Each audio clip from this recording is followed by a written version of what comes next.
Might have, may have, and must have. What is the difference? Let's see.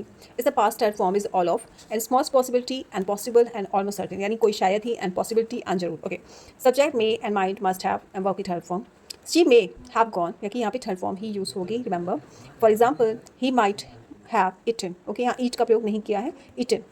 They must have finished. यहाँ finished का use किया गया है. Verb की third form use होगी.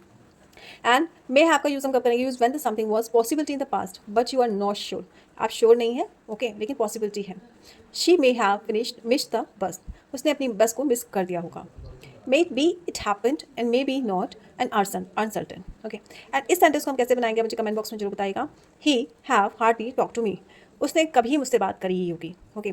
So please आप मुझे कमेंट बॉक्स में जरूर बताइएगा कि इस सेंटेंस को हम कैसे बनाएंगे. Let's see is the next.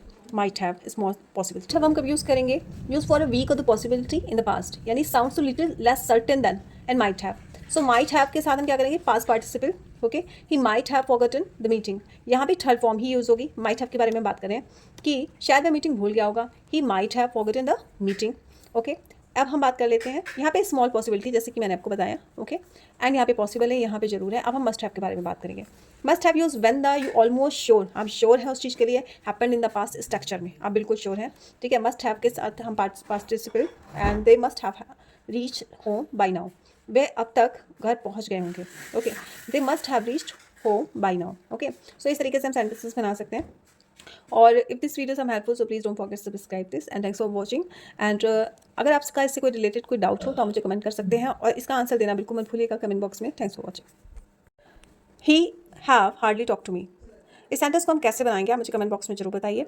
And might have, may have, must have का आज हम समझेंगे व्हाट्स द डिफरेंस. सो इसको हम कैसे बनाएंगे इस चीज़ को हम समझते हैं. यहाँ पे फिल इन द ब्लैंक्स में क्या फुलफिल होगा? He have hardly talk to with me. So अगर आपको पता है कि आप इस सेंटेंस को बना सकते हैं तो मुझे कमेंट बॉक्स में जरूर बताइए. And what's the difference is the might, may, must. So let's have a look is the differences. And firstly please don't forget to subscribe this video.